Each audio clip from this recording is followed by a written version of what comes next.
રશેષ ગુજરાતી ઉપયોગ કરું છું, તેમના નામનો ઉપયોગ કરું છું, રશેષ ગુજરાતી, કે જેને આવા નકલી લોકોને હવે 1200 લોકોને આવા નકલી સર્ટિફિકેટો બનાવી આપી દીધા અને હવે તેમને દવાખાનાઓ ખોલીને લોકોની સારવાર કરવાની ચાલુ કરી દીધી છે. આપણા દેશમાં કાયદો વ્યવસ્થા છે, તો પછી આ કાયદા વ્યવસ્થાનો ઉપયોગ થાય છે ખરા? અને થાય છે તો પછી લોકોમાં એવા કેમ દાખલા નથી બેસતા કે લોકો આનાથી ડરે? નેહા, સૌપ્રથમ તો ખૂબ જ સ્પષ્ટ વાત કરી દઉં કે ભારતીય રાષ્ટ્રીય કોંગ્રેસ તરફથી આ જે કોઈ પણ નકલી ડોક્ટર અથવા બોગસ ડોક્ટર અથવા ચીટર વ્યક્તિઓનો જે આ કૌભાંડ રશેષ ગુજરાતીનું એની ટોળકીનું પકડાયું છે, એનું ભારતીય રાષ્ટ્રીય કોંગ્રેસ તરફથી કડક શબ્દોમાં હું ખંડન કરું છું. બીજી વાત કે હું રાષ્ટ્રીય રાજકીય પાર્ટીના પ્રવક્તા તરીકે તમારી ડિબેટમાં આવ્યો છું, એટલે બિલકુલ રાજકીય વાત જ કરીશ. બાકી રહ્યો સવાલ ડોક્ટર પ્રોફેશનની સાચું ખોટું, તો એની માટે આપણી જોડે પેનલમાં બીજા 4 મહાનુભાવો છે.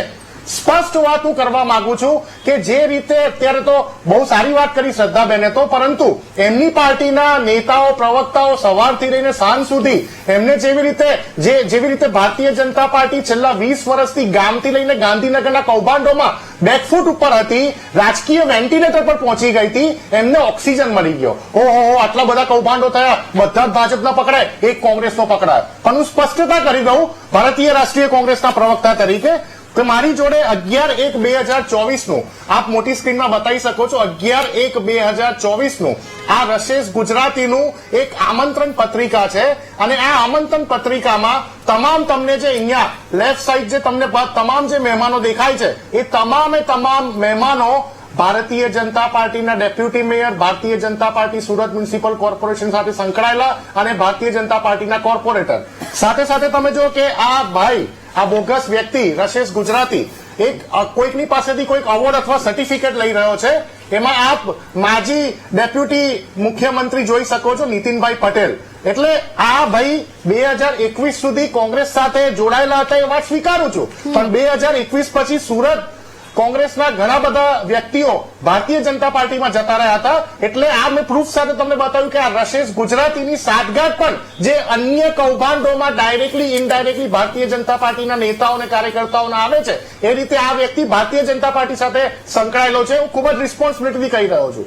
સૌથી મોટી વાત, સૌથી મોટો પ્રોબ્લેમ ગુજરાતમાં એ થઈ રહ્યો છે કે જે રીતે એક પછી એક કૌભાંડો સામે આવી રહ્યા છે, એમાં પણ ખાસ કરીને જેને આપણે જીવ બચાવતા હોય સૃષ્ટિ પર એને આપણે ભગવાન કહીએ.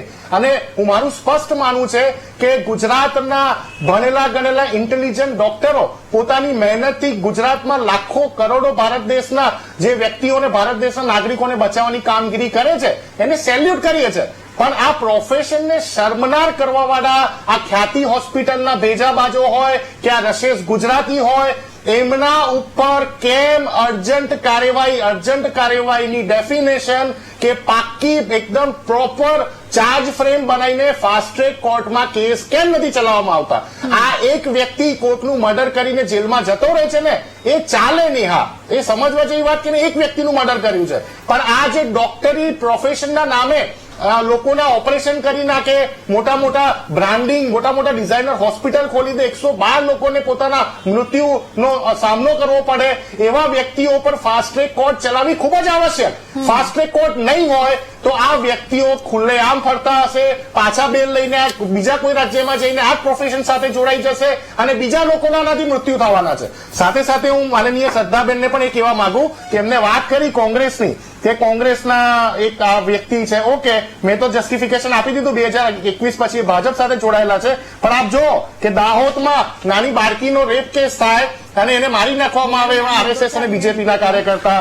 જમીનમાં તમે જો કે બીઝેડ ગ્રુપમાં જેવી રીતે નાગરિક પુરવઠા સામાજિક ન્યાય અધિકારીના વિભાગના મંત્રી કિરણસિંહ પરમાર, એમના પુત્ર કિરણસિંહ પરમાર જોડાયેલા હોય. તમે જો, હજી તો મારી પાસે બહુ લાંબુ લિસ્ટ છે. ભારતીય જનતા પાર્ટીનો